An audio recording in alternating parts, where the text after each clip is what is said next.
கிறிஸ்துவுக்குள் அன்பாய் அழைக்கப்பட்ட சகோதர சகோதரிகளே, உங்கள் யாவரையும் நம்முடைய ஆண்டவர் இயேசு கிறிஸ்து நாமத்திலே கிருபையும் சமாதானமும் உண்டாகி பெருக கடவுது என்று நான் வாழ்த்தி வரவேற்கிறேன். இந்த நாளிலே நாம் கடந்த வாரத்திலே பார்த்த செய்தியின் இரண்டாம் பாகமாக பார்க்கலாம். பொறுமை என்ற குணத்தை பெற்றுக்கொள்ள நாம் என்ன காரியங்களை செய்ய வேண்டும் என்ற தலைப்பில் இந்த நாளில் செய்தியை பார்க்க போகிறோம். கடந்த வாரத்திலே முதல் பாகத்தில் பொறுமை என்ற குணத்தின் 4 படிநிலைகளை குறித்து நாம் பார்த்தோம்.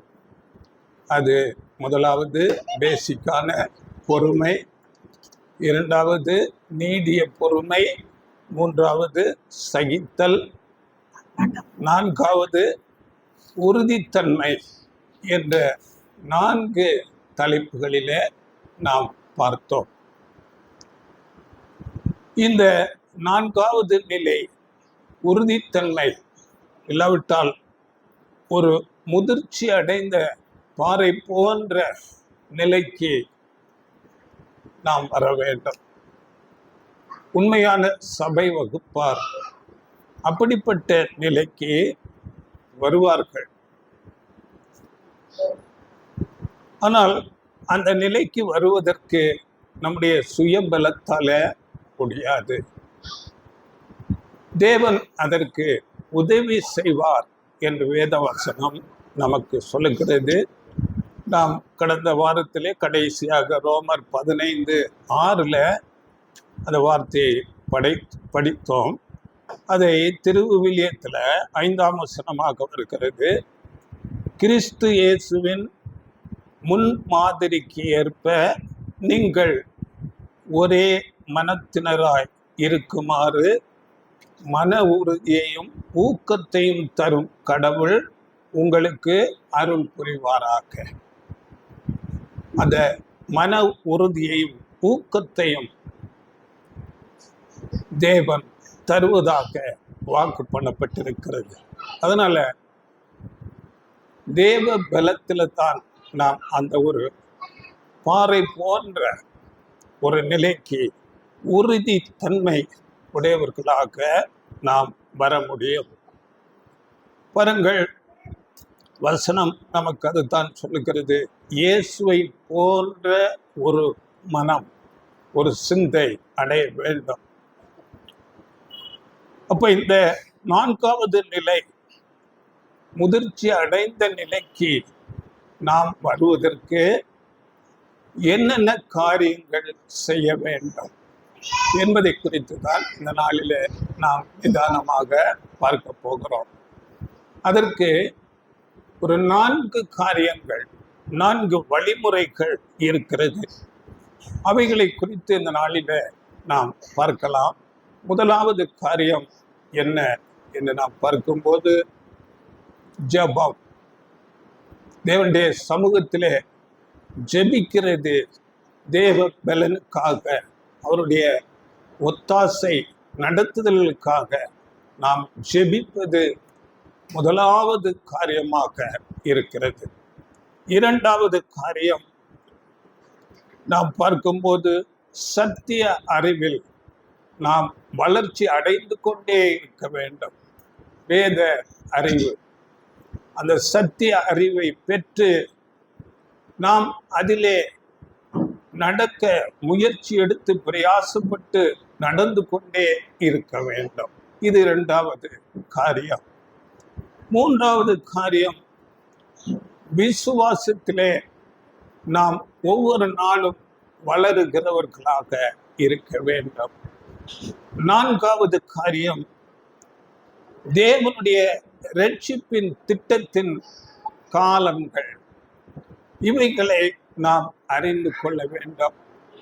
தேவன் இந்த மனுக்குலத்தை ரட்சிப்பதற்கு மகா பெரிய ஒரு திட்டத்தை ஏற்படுத்தி அவைகளை ஒவ்வொரு காலத்திலும் அவர் அதை நடைமுறைப்படுத்தி கொண்டே இருக்கிறார்.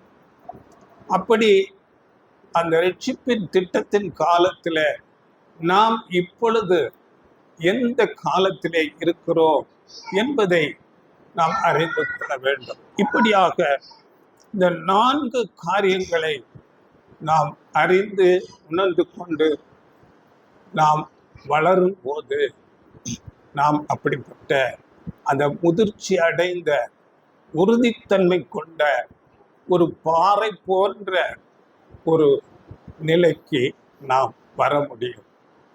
முதலாவது ஜெபம். இந்த ஜெபம் எவ்வளவு முக்கியம் என்றால், பாருங்கள், ஜெபத்தை குறித்து என்ன சொல்லுகிறார்கள் என்றால், ஒரு மனிதனுக்கு ஒரு முதுகு தண்டு எவ்வளவு முக்கியமோ அவ்வளவாக இந்த ஜெபம் முக்கியம். நம்முடைய இந்த ஆவிக்குரிய ஓட்டத்தில் ஜெபம் அப்படிப்பட்ட மிக முக்கியத்துவம் வாய்ந்ததாக இருக்கிறது. இன்னும் சொல்லும்போது, ஒரு மனிதன் சுவாசிக்க, அவன் வாழ்வதற்கு அவனுக்கு காற்று அவசியமாக இருக்கிறது, ஆக்சிஜன். அப்படிப்பட்ட ஆக்சிஜன் போன்றது இந்த ஜெபம்.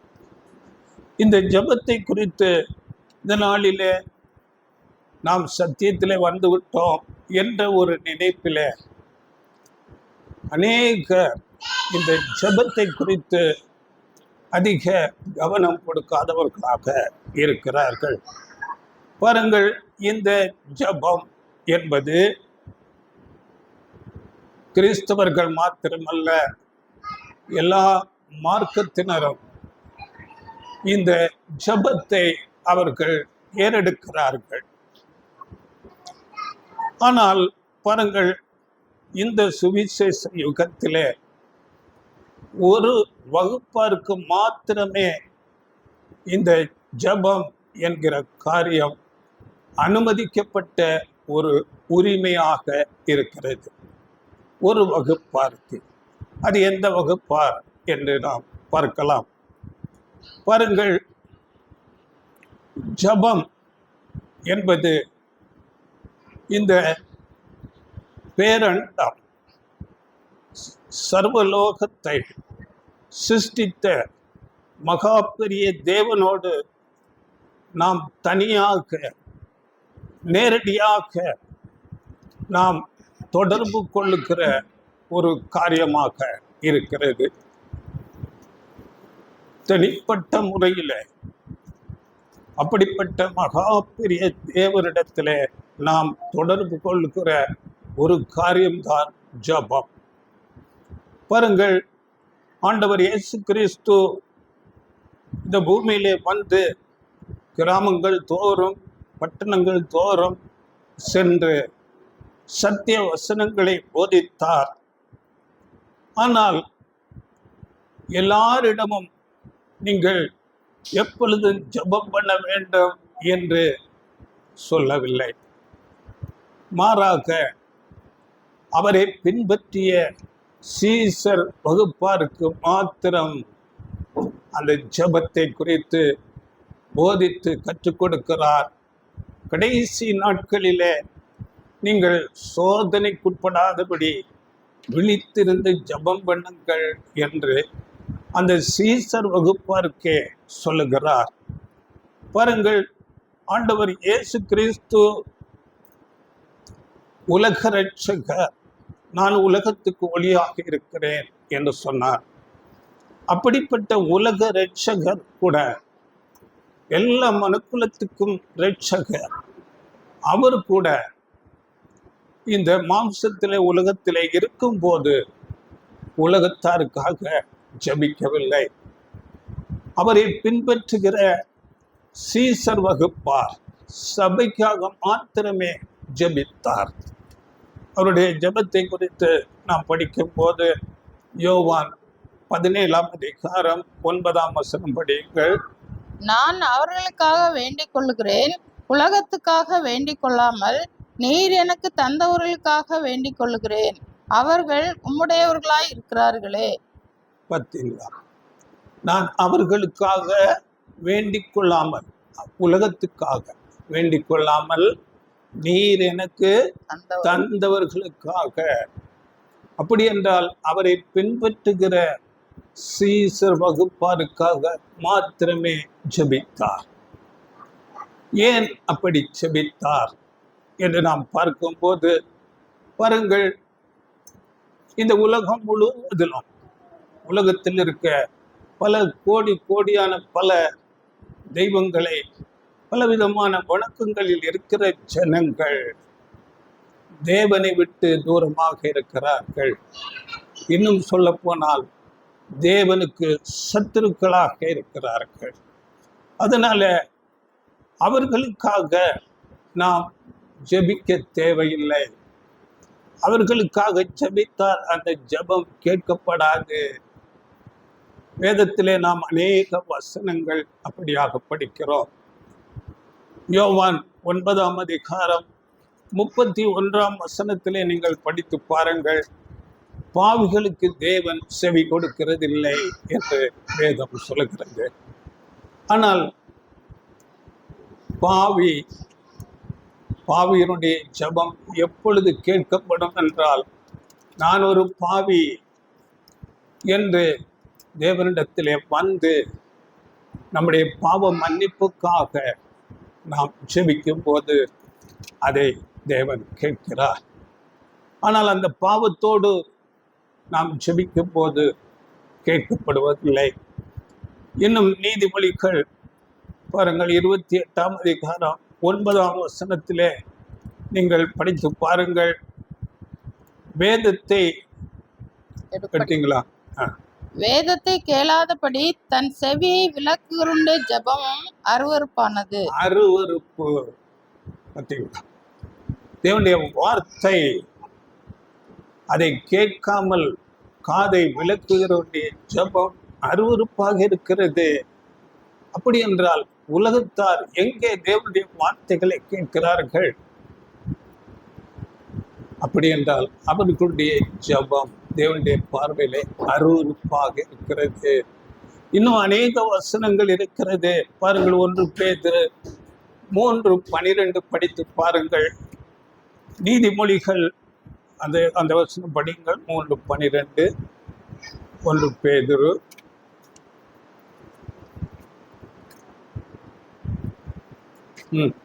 கர்த்தருடைய கண்கள் நீதிமான்கள் மேல் நோக்கமாயிருக்கிறது, அவருடைய செவிகள் அவர்கள் வேண்டுதலுக்கு கவனமாயிருக்கிறது. தீமை செய்கிறவர்களுக்கோ கர்த்தருடைய முகம் விரோதமாயிருக்கிறது. பார்த்தீங்களா? தீமை துன்மார்க்கர் அவர்களை தேவன் விரோதமாக பார்க்கிறார். நீதிமான்களின் ஜெபத்தை அவர் கேட்கிறார். இன்னும் பாருங்கள், நீதிமொழிகள் 15:8 நீங்கள் படித்து பாருங்கள். துன்மார்க்கருடைய பலி அருவருப்பானது. இன்னும் சங்கீதங்களிலே 66:18 படித்து பாருங்கள். நான் அக்கிரம சிந்தை கொண்டேனானால் அவர் என் ஜெபத்தை கேட்பதில்லை என்று வேதம் அநேக இடங்களிலே பாவிகளுக்கு தேவன் செவி கொடுக்கிறதில்லை. அப்படியே ஏசாயா 59:2 சொல்லுகிறது. பாருங்கள், பாவம் மனிதனை தேவனிடத்திலிருந்து ஒரு பிரிக்கிற ஒரு காரியமாக இருக்கிறது. அதனால பாவிகளுக்கு தேவன் செவி கொடுக்கிறதில்லை. அப்படியே பாருங்கள், நாம் பிதாவாகிய தேவனிடத்திலே நம்முடைய ஜெபங்களை ஏறெடுக்க வேண்டும். ஆனால் இன்றைக்கு அநேக கிறிஸ்தவர்களிலே கூட பிதாவாகிய தேவனை குறித்து அந்த அறிவு இல்லாதவர்களாக இருக்கிறார்கள். காரணம், சாத்தான் பிதாவை குறித்து மறைத்து விட்டான். அநேகர் அறியாதபடி சாத்தான் அவர்கள் மனக்கண்களை குருடாக்கி வைத்திருக்கிறான்.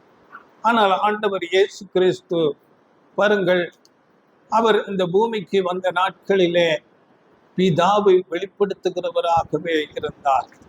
தம்முடைய சீசர்களுக்கு நீங்கள் படித்து பாருங்கள். யோவான் 17ஆம் அதிகாரம் 25, 26 வசனங்களிலே உலகம் உம்மை அறியவில்லை, இவர்கள் சீசர்கள் உம்மை அறிந்திருக்கிறார்கள் என்று சொல்லிக்கொண்டு 17, 26ல நீர் என்னிடத்தில் வைத்த அன்பு அவர்களிடத்தில் இருக்கும்படிக்கும் நானும் அவர்களில் இருக்கும்படிக்கும் உம்முடைய நாமத்தை அவர்களுக்கு தெரியப்படுத்தினேன், இன்னமும் தெரியப்படுத்துவேன் என்றார். பார்த்தீங்களா, பிதாவை குறித்த ஒரு அங்கே உம்மை குறித்து உம்முடைய நாமத்தை குறித்து நான் தெரியப்படுத்தினேன், இன்னும் தெரியப்படுத்துவேன் என்று சீசர்களுக்கு அவர் அங்கே பிதாவை குறித்து வெளிப்படுத்துகிறார். அப்படி 6ஆம் வசனம் அதிலேயே 17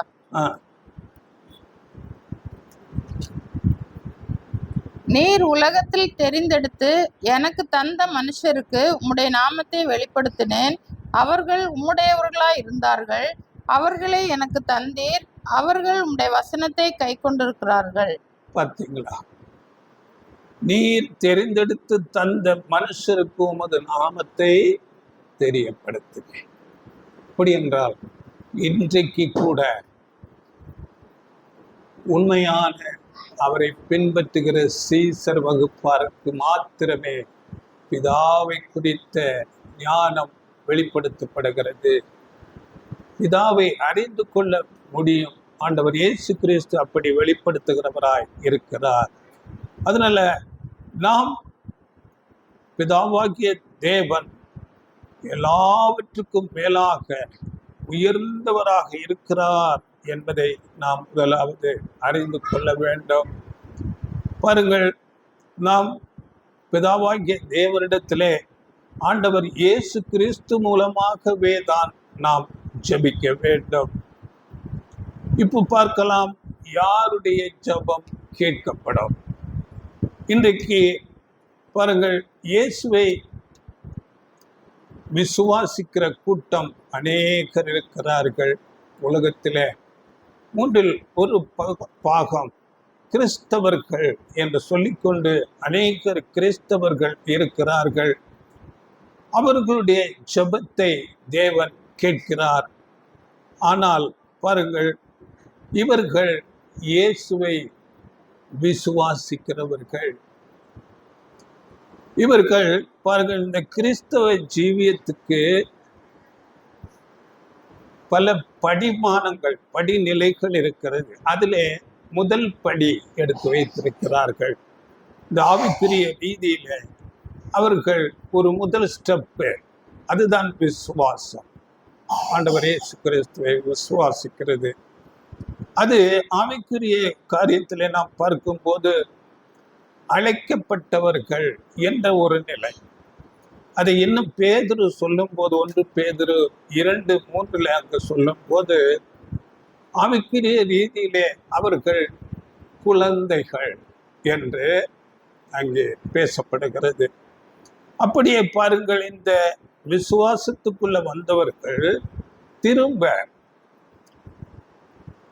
அங்கே ஆண்டவர் இயேசு கிறிஸ்துவை உண்மையாய் அவரை பின்பற்றுகிறவர்களாக மாற வேண்டும். அதற்குத்தான் அழைக்கப்படுகிறார்கள்.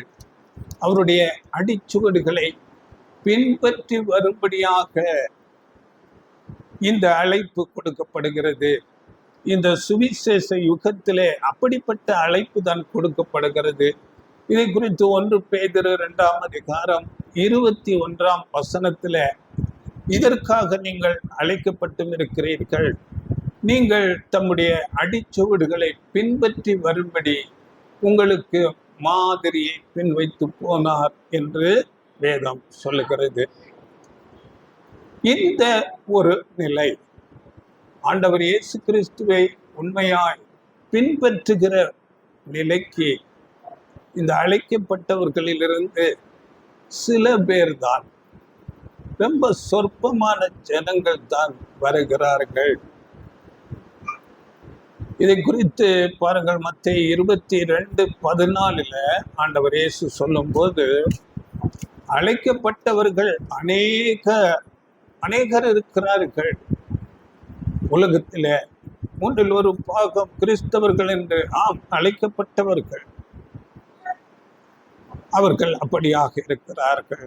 ஆனால் அந்த நிலையிலிருந்து அவரை பின்பற்றுகிறவர்களாக இருக்கிறவர்கள் சில, தெரிந்து கொள்ளப்பட்டவர்களோ சில என்று அந்த வசனம் சொல்லுகிறது. இப்படி பாருங்கள், அவரை பின்பற்றுகிறவர்களாகிய அவர்களுக்கு இந்த ஜெபிக்கும் உரிமை இந்த சுவிசேஷ யுகத்தில் கொடுக்கப்படுகிறது. ஆண்டவர் இயேசு கிறிஸ்துவை, அவருடைய அடிச்சுவடுகளை பின்பற்றி நடக்கிற அந்த சீசர் வகுப்பாருக்கு இந்த ஒரு ஜெபிக்கும் உரிமை இந்த சுவிசேஷ யுகத்திலே கொடுக்கப்படுகிறது. வசனம் படியுங்கள். எபிரேயர் 4ஆம் அதிகாரம் 15-16 வசனங்கள். எபிரேயர் 4:15-16. நம்முடைய பலவீனங்களை குறித்து பரிதபிக்க கூடாத பிரதான ஆசாரியர் நமக்கு இராமல், எல்லா விதத்திலும் நம்மை போல சோதிக்கப்பட்டும் பாவம் இல்லாதவராய் இருக்கிற பிரதான ஆசாரியரே நமக்கு இருக்கிறார். ஆதலால் நாம் இரக்கத்தை பெறவும் ஏற்ற சமயத்தில் சகாயம் செய்யும் கிருபையை அடையவும் தைரியமாய் கிருபாசன தண்டையிலே சேர கடவோம். பார்த்தீங்களா, தைரியமாய் கிருபாசன தண்டையிலே சேர நாம் இரக்கத்தை பெறவும். அங்கே இரக்கம் என்று சொல்லப்படும் போது நம்முடைய பாவங்கள் மன்னிக்கப்பட்டு நீதியின் வஸ்திரத்தை பெற்றுக்கொள்ள நாம் இரக்கத்தை பெறும்படியாக அந்த கிருபாசன தண்டைக்கு போக வேண்டும். இந்த நீதியின் வஸ்திரம் குறித்து ஏசாயா 61:10 அங்கே பேசப்படுகிறது. அந்த நீதியின் வஸ்திரத்தை நாம் பெற்றுக்கொள்ள வேண்டும். அப்படியே ஏற்ற சமயத்தில் சகாயம் செய்யும் கிருபை நமக்கு கொடுக்கப்படும். அவரை பின்பற்றுகிறவர்களுக்கு, சீசர் வகுப்பாருக்கு, ஏனென்றால் அவர்கள் அவரை பின்பற்றுவது என்பது ஒரு இடுக்கமான பாதை.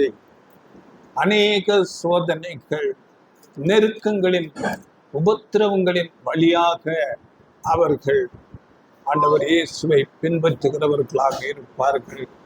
அதனால தேவனுடைய ஒரு பலன், அவருடைய ஒரு ஒத்தாசை இருக்கும் விதமாக ஏற்ற சமயத்தில் சகாயம் செய்யும் கிருபையை பெறும்படிக்கு நாம் தைரியமாக அவருடைய சமூகத்திலே போகலாம்.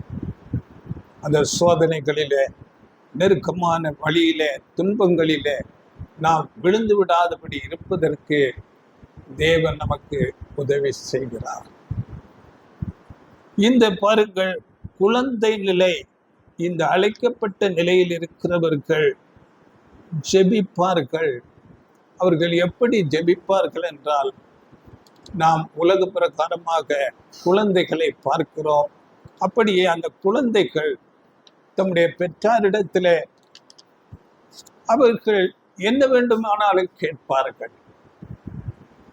அவர்கள் சிறு பிள்ளைகள், அவர்களுக்கு அதிக மூளை வளர்ச்சி இருக்காது. அதனால அவர்கள் பெரிய காரியங்களை கேட்பார்கள், ஞானம் குறைந்திருப்பார்கள். ஆனால் அந்த குழந்தை போன்றவர்களாக இருக்காதிருங்கள், அவர்களைப் போல நீங்கள் செய்யாதிருங்கள் என்று ஆண்டவர் இயேசு மலை பிரசங்கத்திலே சொல்லுகிறார். மத்தேயு 6ஆம் அதிகாரம் 8ஆம் வசனத்திலே அந்த நாட்களில் இருந்த வேத பாரகர்கள், பரிசேயர்கள் அப்படியாக அந்த உலக பிரகாரமான ஆசீர்வாதங்களுக்காகவே வேண்டுதல்களை ஏறெடுத்து கொண்டிருந்தார்கள்.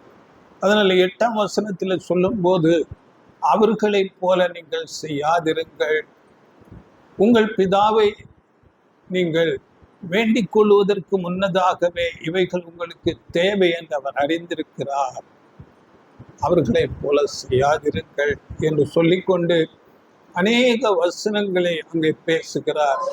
அங்கே 6ஆம் அதிகாரம் 30 நீங்கள் படிக்கும் போது அங்கே காட்டு புஷ்பங்களை தேவன் கொடுத்து வைக்கிறார்.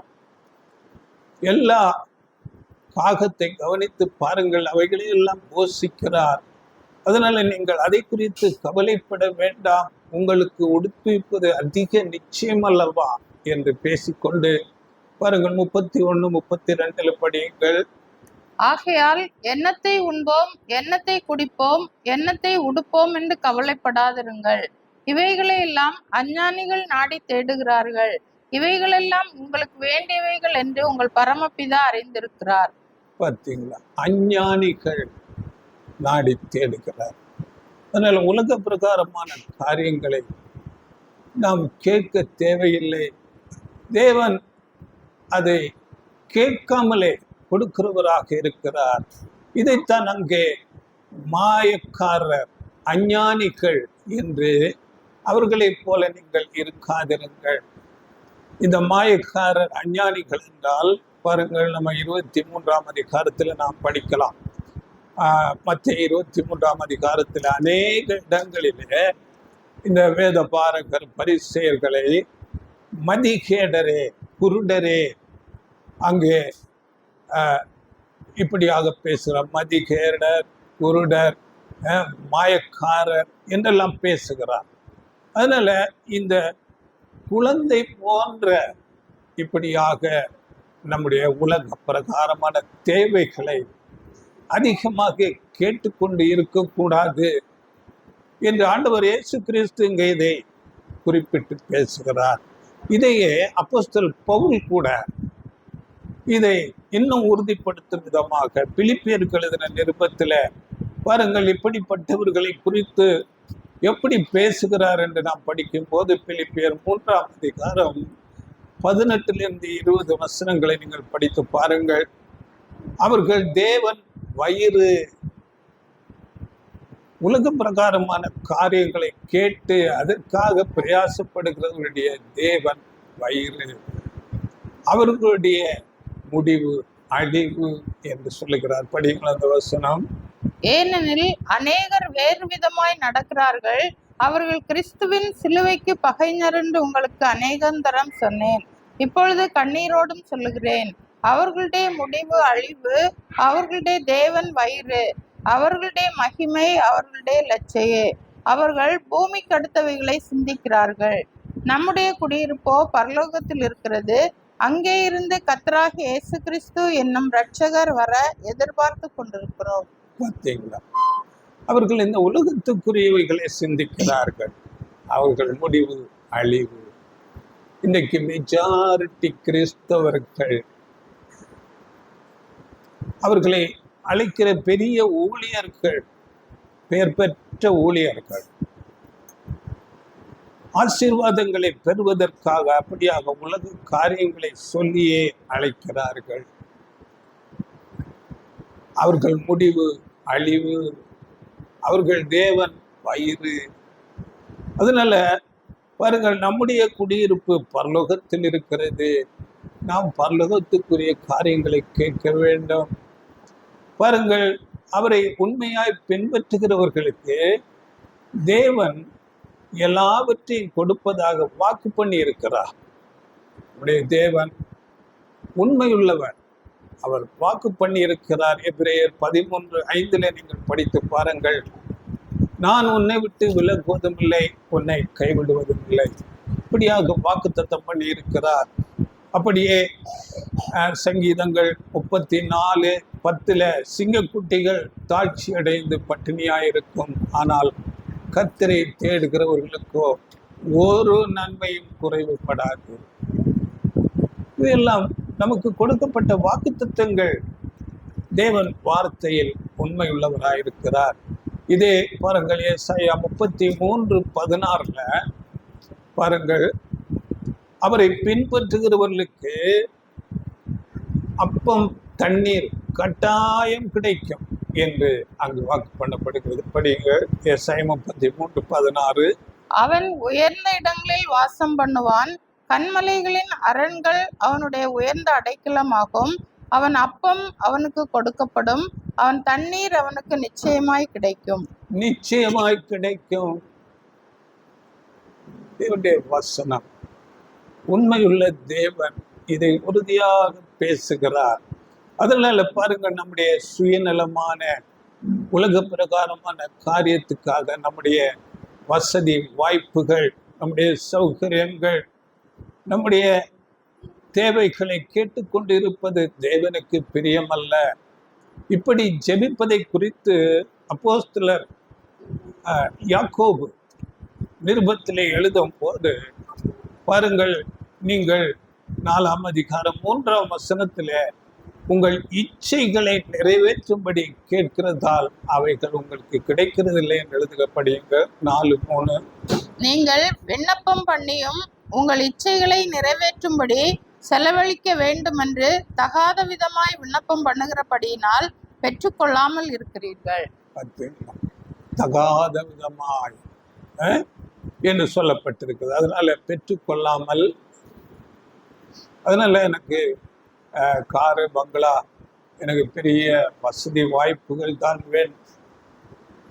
இது இன்றைக்கு ஒரு ஏமாற்று வேலையாக இருக்கிறது. அநேக பெரிய ஊழியர்கள் இப்படித்தான் பேசிக்கொண்டு இருக்கிறார்கள். அப்படி என்றால் நமக்கு ஒரு கேள்வி வரும், நாம் நம்முடைய சொந்த நன்மைக்காக ஜெபிக்க கூடாதா என்றால், அவைகள் ஏற்கனவே நமக்கு வாக்கு பண்ணப்பட்டிருக்கிறது. தேவன் நான் கொடுப்பதாக அவர் வாக்கு பண்ணி இருக்கிறார். அந்த கொடுக்கிற நன்மைகளை பெற்றுக்கொண்டு நாம் அதற்கு நன்றி சொல்லுகிறவர்களாக மாத்திரமே இருக்க வேண்டும். அப்படி என்றால் இந்த ஜெபம் எதற்காக கொடுக்கப்பட்டது? அந்த ஜெபம் பாருங்கள், நாம் எதற்காக ஜெபிக்க வேண்டும் என்றால் வேதம் தெளிவாக சொல்கிறது. 1 யோவான் 5ஆம் அதிகாரம் 14ஆம் வசனத்தில் நீங்கள் எடுத்தீங்களா? நாம் எதையாகிலும் அவருடைய சித்தத்தின்படி கேட்டால் அவர் நமக்கு செவி கொடுக்கிறார் என்பதே அவரை பற்றி நாம் கொண்டிருக்கிற தைரியம். அவருடைய சித்தத்தின்படி கேட்டால் அவர் உங்களுக்கு செவி கொடுக்கிறார் என்பதே நாம் கொண்டிருக்கிற தைரியம். அவருடைய சித்தத்துக்கு ஜெபிக்க வேண்டும்.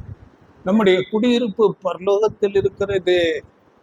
அப்படி என்றால் இந்த பரலோகத்துக்கு போவதற்கு வேண்டிய காரியங்களை, ஆவிக்குரிய காரியங்களை, ஆவிக்குரிய ஜீவியத்திலே நாம் வளருவதற்கு வேண்டிய காரியங்களை நாம் கேட்டு பெற்றுக்கொள்ள வேண்டும். இதைத்தான் தேவன் விரும்புகிறார். பாருங்கள், இப்படி ஆவிக்குரிய காரியங்களாக இருந்தாலும் கூட பாருங்கள், தேவன் அவரிடத்திலே எனக்கு இதை செய்யுங்கள், இதை நீங்கள் இன்ன விதத்தில் எனக்கு செய்ய வேண்டும் என்று தேவன்கிட்ட நாம் ஒரு விதிமுறைகளை நாம் தேவனிடத்திலே வைக்கக்கூடாது. அவருடைய சித்தத்தின்படி அவர் நமக்கு கொடுப்பார். அவர் சித்தத்துக்கு விட்டுவிட வேண்டும். இன்ன விதமாக எனக்கு செய்யுங்கள் என்று நாம் கேட்பது அது ஞானம் அல்ல. அதனால பாருங்கள், ஆவிக்குரிய விஷயங்களை நாம் கேட்க வேண்டும்.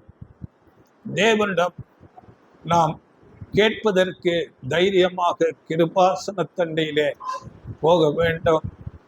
இது இந்த சுவிசேஷ யுகத்திலே நமக்கு கொடுத்திருக்கிற ஒரு தெய்வீக கிருபை. இந்த கிருபை பாருங்கள், இன்றைக்கு நம்மில் அநேகர் இந்த கிருபையை அதிகமாக பயன்படுத்துகிறதே இல்லை. எனக்கு வேதத்தில் உள்ள அநேக சத்தியங்கள் தெரியும் என்று இருக்கிறார்கள். அப்படி அல்ல, நாம் ஜெபிப்பது அவ்வளவு முக்கியமாக இருக்கிறது. சத்திய அறிவு நாம் அறிந்தவர்களாக இருந்தாலும் ஜெபத்திலே தேவனுடைய அந்த ஒத்தாசையை கேட்டு பெற்றுக்கொண்டால்தான் நாம் பெற்றுக்கொண்ட அந்த சத்தியத்தினாலே நமக்கு பிரயோஜனம் உண்டாயிருக்கும். நாம் பழைய ஏற்பாட்டிலே படிக்கும் போது பழைய ஏற்பாட்டு பரிசுத்தவான்கள் தானியேலை பாருங்கள், தாவீதை பாருங்கள். அவர்கள் தினம் 3 வேளை எப்போதும் தேவ சிந்தை அவர்கள் ஜெபத்திலே இருப்பார்கள். நாம் இந்த நாட்களிலே எத்தனை முறை ஜெபிக்கிறோம் பாருங்கள். அப்போஸ்தலன் பவுல் சொல்லும் போது 1 தெசலோனிக்கேயர் 5ஆம் அதிகாரம் 17ஆம் வசனத்துல நீங்கள் இடைவிடாமல் ஜெபம் பண்ணுங்கள் என்று சொல்லுகிறார். இது தேவனுடைய வார்த்தை. அப்படி என்றால் இடைவிடாமல் எப்படி ஜெபிப்பது? நான் வேறு எந்த ஒரு காரியம், வேலைகள், எதுவுமே கடமைகள் செய்ய வேண்டாமா? எப்படி இடைவிடாமல் ஜெபிப்பது என்று நாம் பார்க்கும் போது இதன் பொருள் என்ன என்று நாம் பார்த்தால், பாருங்கள், ஜெபம் என்பது நம்முடைய வாழ்க்கையிலே ஒரு முடிவில்லாத ஒரு காரியம். அது சபையாக நாம் சேர்ந்து வரும்போது நாம் ஜெபிக்கலாம், வீடுகளிலே குடும்ப ஜெபமாக நாம் ஜெபிக்கலாம், தனிப்பட்ட முறையிலே நாம் ஜெபிக்கலாம். இப்படியாக தொடர்ந்து நாம் ஜெபித்து கொண்டிருக்க வேண்டும். இங்கே இடைவிடாமல் ஜெபம் பண்ணுங்கள். அப்படி என்றால் அந்த இடைவிடாமல் என்பது, பாருங்கள், நம்முடைய வாழ்வின் அனுதின காரியங்கள், நாம் அநேக காரியங்களுக்குள்ளாக கடந்து போகிறோம். அனைத்திலும் தேவனுடைய ஒரு வழி நடத்துதல் நமக்கு இருக்க வேண்டும். அவருடைய கிருபை நடத்துதல் நமக்கு இருக்க வேண்டும் என்று எப்போதும் அதை எதிர்பார்த்து, தேவனுடைய எதிர்பார்ப்பு, தேவனை என்னை நடத்துங்கள், உமக்கு பிரியமானபடி எல்லா காரியத்தை செய்ய வேண்டும் என்று அந்த ஒரு ஜெப சிந்தையிலே நாம் இருக்க வேண்டும். பாருங்கள், பழைய ஏற்பாட்டில் யோசேப்பு, தாவீது, அவர்கள் எல்லா காரியங்களிலும் ஞானமாக நடந்து கொண்டார்கள். அவர்கள் செய்த எல்லா காரியங்களிலும் புத்தியாய் நடந்தார்கள் என்று நாம் படிக்கிறோம். காரணம், தேவன் அவர்களோடு கூட இருந்தார். அவருடைய கிருபை அவர்களோடு இருந்தது.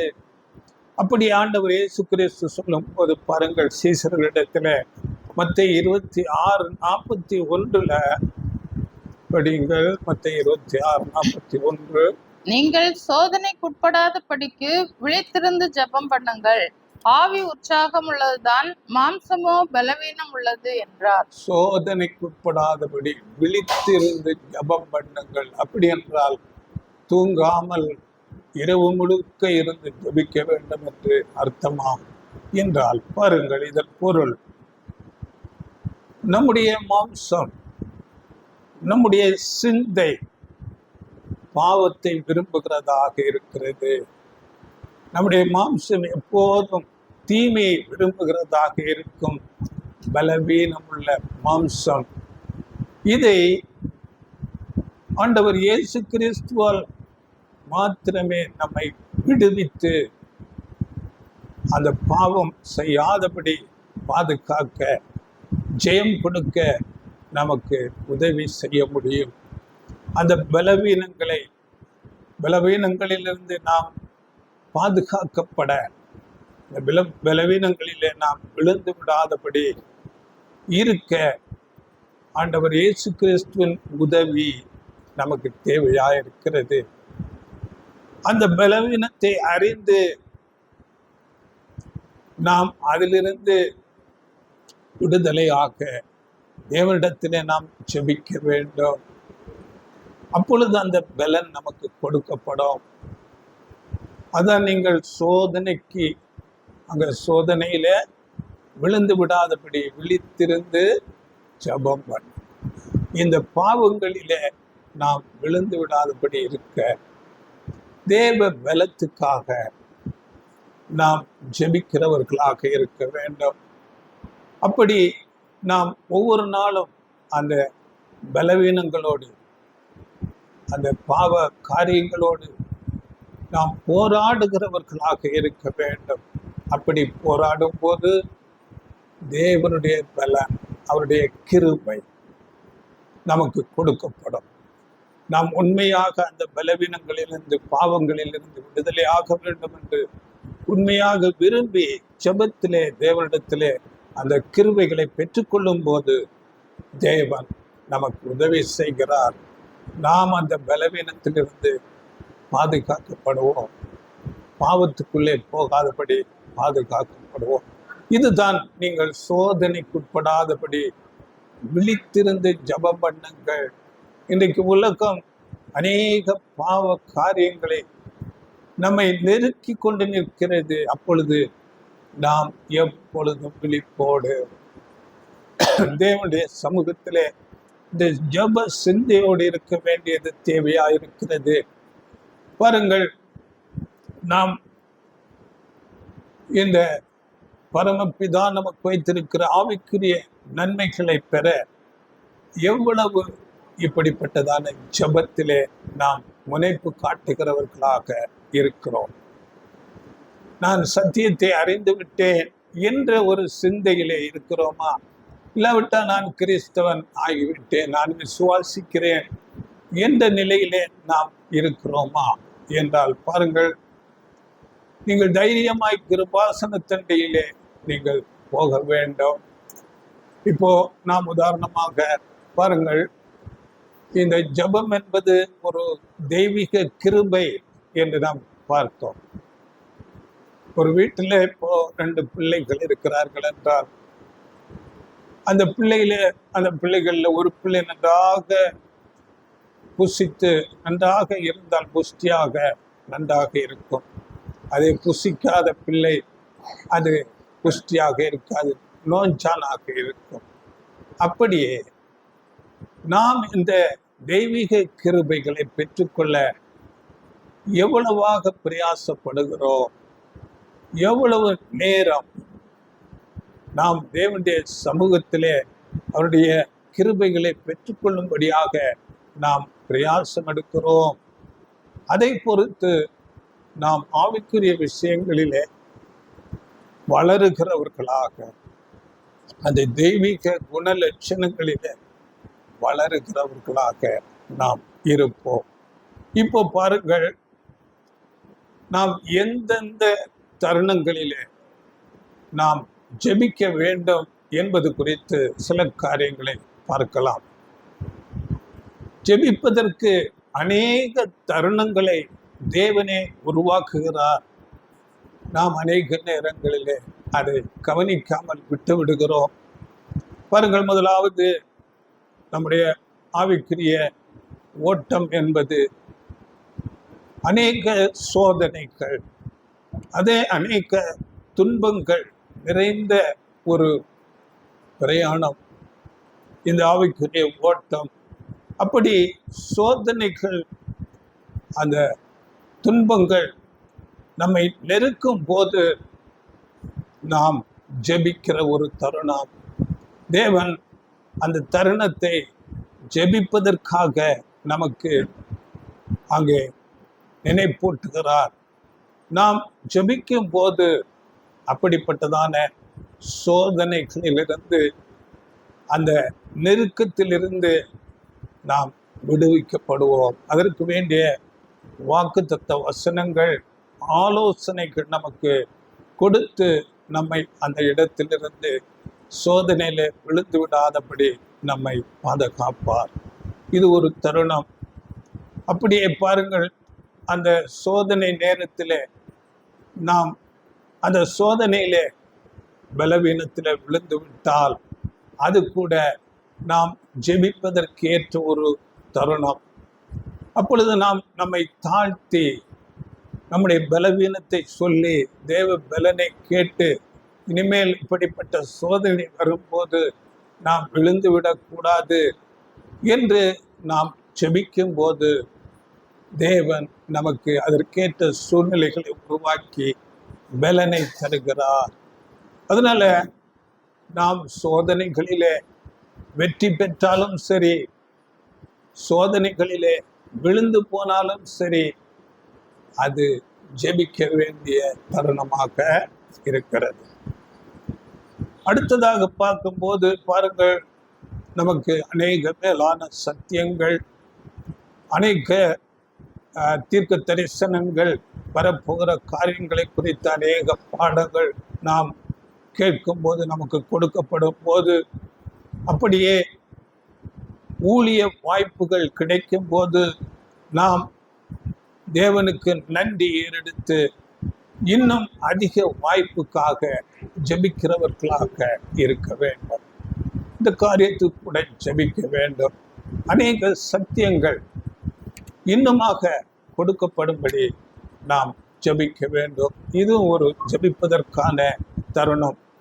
அப்படியே பாருங்கள், நாம் அநேக நேரங்களிலே சோதனைகள் அந்த நெருக்கமான பாதையில வந்து நாம் அவைகளை மேற்கொண்டு கொண்டே இருப்போம். அந்த சோதனையான நேரங்களிலே ஜெயம் பெற்று கொண்டே இருப்போம். அப்பொழுது நம்முடைய வாழ்க்கையில நல்ல குணாம்சங்கள், அன்பு, பொறுமை, இரக்கம், அந்த சாந்த குணம் எல்லாம் நம்மளே வளர்ந்து கொண்டே இருக்கும். இந்த சந்தர்ப்பத்தில்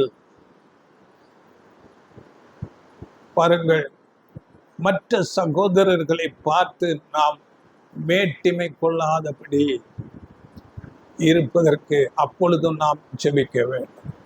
ஏனென்றால் நாம் சோதனைகளில் நான் ஜெயித்து கொண்டே இருக்கிறேன் என்று ஒரு மேட்டிமை சிந்தை வந்துவிட்டோம். அப்பொழுது கூட நாம் ஜெபிக்க வேண்டும். அநேக சோதனைகளிலே அங்கே விழுந்து கொண்டே இருப்பார்கள். சின்ன சோதனைகளிலே கூட விழுந்து கிடப்பார்கள். அப்பொழுதும் நாம் ஜெபிக்க வேண்டும். அவர்களுக்காக கூட நாம் ஜெபிக்கிறவர்களாக இருக்க வேண்டும். இப்படி பாருங்கள், தேவன் ஜெபிப்பதற்கு அநேக தருணங்களை நமக்கு கொடுக்கிறார். இந்த தருணங்களை நாம் சரியாக பயன்படுத்தி ஜெபித்து கொண்டே இருக்க வேண்டும். இன்னொரு வசனம் படிங்கள். மத்தேயு 11ஆம் அதிகாரம் 28ஆம் வசனத்திலே நாம் படிக்கிறோம், வருத்தப்பட்டு பாரம் சுமக்கிறவர்களே, நீங்கள் எல்லாரும் என்னிடத்தில் வாருங்கள், நான் உங்களுக்கு இளைப்பாறுதல் தருவேன். நான் உங்களுக்கு இளைப்பாறுதல் தருவேன். பாருங்கள், நமக்கு சுமக்க முடியாத பாரம் இது குடும்ப சூழ்நிலை, வேலை ஸ்தலங்கள், சபையில கூட இருக்கலாம். நமக்கு கொடுக்கப்படுகிற அநேக பொறுப்புகள், கடமைகள், அது நம்மை முழுமையாக ஆக்கிரமித்து கொண்டு தேவ காரியங்கள், ஆவிக்குரிய விஷயங்களிலே நாம் அதிகமாக இடைப்படாதபடி அது தடை செய்யும். அப்படிப்பட்ட சூழ்நிலையில நாம் ஜெபிக்க வேண்டும். தேவனே, இப்படிப்பட்ட கடமைகள், பொறுப்புகள் அதிகமாக எனக்கு இருக்கிறதே, ஆவிக்குரிய விஷயங்களை நான் செய்வதற்கு எனக்கு நேரம் இல்லை. இந்த காரியங்களில, இந்த கடமைகள், பொறுப்புகளில நியாயமான சில காரியங்களை விட்டு நான் எவைகளை விட்டு வர வேண்டும், அதற்கு எனக்கு அந்த பாரத்திலிருந்து கொஞ்சம் விடுதலை கொடுங்கள் என்று நாம் ஜெபிக்கும் போது தேவன் கிருபை செய்கிறார். அந்த பாரத்திலிருந்து கொஞ்சம் விடுதலை கொடுப்பார். அப்பொழுது நாம் அதற்காக ஜெபிக்க வேண்டும். அநேக பாரங்கள், அதுதான் இந்த வசனம் சொல்லுகிறது. பாருங்கள், நாம் தேவனிடத்திலே ஞானஸ்நான உடன்படிக்கை செய்தவர்கள், குறிப்பாக அவர்களை குறித்து பழைய ஏற்பாட்டிலே ஆசாரியர்கள் என்று சொல்லப்படுகிறது. ஆசாரியர், அந்த ஆசாரிய வகுப்பார் தேவனுடைய சமூகத்திலே அங்கே பலி செலுத்துகிறவர்களாக இருப்பார்கள். நாமும் இந்த ஞானஸ்நான உடன்படிக்கை செய்தவர்கள், ஆசாரியர்கள், பலி செலுத்த வேண்டும். அப்படி என்றால் இந்த பலி எதை அடையாளப்படுத்துகிறது என்றால், தேவனுடைய காரியமாக நாம் செயல்படுவது, நம்முடைய தாளந்துகளை தேவனுடைய காரியங்களுக்காக, ஆவிக்குரிய விஷயங்களுக்காக, நமக்காகவும் மற்றவர்களுக்காகவும் செலவிடுகிற காரியமாக இருக்கிறது. இதை குறித்து நாம் அறிந்திருக்கிறோம். இதை நீங்கள் படித்துக் கொள்ளுங்கள். மத்தேயு 25ஆம் அதிகாரத்துல தாளந்து விஷயத்துல அங்கே 20லிருந்து 29 வசனங்களில அங்கே சொல்லப்பட்டிருக்கிறது. தாளந்து என்றால் நம்முடைய வாழ்க்கையில் இருக்கிற கொடுக்கப்படுகிற காலம், டைம், லைஃப் டைம், நம்முடைய ஆரோக்கியம், நம்முடைய ஞானம், நம்முடைய பேச்சு திறமை, நம்முடைய இன்ஃப்ளூயன்ஸ், நம்முடைய செல்வம், இவைகளை நாம் தேவனுடைய காரியங்களுக்காக, ஆவிக்குரிய காரியங்களுக்காக, நமக்காக, மற்றவர்களுக்காக செலவிடுகிறவர்களாக இருக்க வேண்டும். காரணம் என்னவென்றால், நாம் ஞானஸ்நானம் உடன்படிக்கை பண்ணினவர்கள், ஆசாரியர்கள் பலி செலுத்த வேண்டும். அவர்கள் தேவனுக்கு கணக்கொப்புவிக்க வேண்டும். வேதம் சொல்லுகிறது 2 கொரிந்தியர் 5:10 பாருங்கள், நாம் செய்த ஒவ்வொரு காரியத்துக்கும் படியுங்கள் வசனம். ஏனென்றால் சரீரத்தில் அவனவன் செய்த நன்மைக்காவது தீமைக்காவது தக்க பலனை அடையும்படிக்கு நாம் எல்லாரும் கிறிஸ்துவின் நியாயாசனத்திற்கு முன்பாக வெளிப்பட வேண்டும். நாம் எல்லாரும் கணக்கொப்புவிக்க வேண்டும். இது தேவனுடைய வார்த்தை. வார்த்தைகளை நாம் லேசாக எடுத்துக்கொள்ளக்கூடாது. அவருடைய நியாயாசனத்துக்கு முன்பாக நிற்க வேண்டும். ஆண்டவர் இயேசு கிறிஸ்து சொல்லும் போது, என்னுடைய வசனமே நியாயம் தீர்க்கும். வசனம் என்பது நியாயாதிபதி போல நமக்கு முன்னாக இருக்கிறது. நம்முடைய தாளந்துகளை நாம் செலவிட வேண்டும். அடுத்ததாக பாருங்கள், இன்னொரு ஜெபிப்பதற்கான தருணம். நமக்கு சத்தியத்தை அறிவிப்பதற்கு கிடைக்கக்கூடிய வாய்ப்புகள் சின்ன சின்ன வாய்ப்புகளாக இருந்தாலும் அவைகளை நாம் செய்து நிறைவேற்ற வேண்டும். அதற்காக தேவனிடத்திலே நாம் நன்றி சொல்லி ஜெபிக்க வேண்டும். அதே சமயத்தில் இப்படிப்பட்டதான ஊழிய வாய்ப்புகள் கிடைக்காமல் இருந்தால் அதற்காக கூட நாம் ஜெபிக்க வேண்டும். எனக்கு ஊழிய வாய்ப்புகள், உம்முடைய காரியமாக நிற்பதற்கு எனக்கு வாய்ப்புகளை ஏற்படுத்தி தாருங்கள் என்று நாம் ஜெபிக்க வேண்டும். அப்படியே இந்த ஊழிய வாய்ப்புகள் கொடுக்கப்படும் போது அதை நாம் செய்யாமல் விட்டுவிட்டால், உதாசீனம் பண்ணினால், நமக்கு கொடுக்கப்பட்டதும் எடுத்து போடப்படும். நமக்கு கொடுக்கிற அந்த தாளந்துகள் எடுத்து போடப்படும். இதை குறித்து நாம் அதிக ஜாக்கிரதையாக இருக்க வேண்டும். அடுத்ததாக பாருங்கள், இன்னொரு ஜெபிக்கிற தருணம். நம்முடைய சில தீய பழக்க வழக்கங்கள், நாம் அவைகளை விட்டுவிட முடியாது இருப்போம். அதற்காக நாம் ஜெபிக்க வேண்டும். அந்த தீய பழக்க வழக்கத்திலிருந்து நாம் வெளியே வருவதற்கு, அதை விடுவதற்கு அநேக சுய முயற்சிகளை நாம் எடுப்போம். ஆனால் அது நமக்கு முடியாமல் நாம் மீண்டும் மீண்டும் அந்த பாவத்திலே, தீமையிலே இருப்போம். அப்பொழுது பாருங்கள், நாம் தேவனுடைய சமூகத்திலே ஜெபிக்கும் போது இந்த தேவ பலன் நாம் பெற்றுக்கொள்வோம். அந்த தீமையிலிருந்து விலகுவதற்கு நமக்கு உதவி செய்வார், பலன் தருவார். அதற்கு மாறாக நான் இப்படித்தான் என்னுடைய கேரக்டர் என்று நாம் இருக்கக்கூடாது.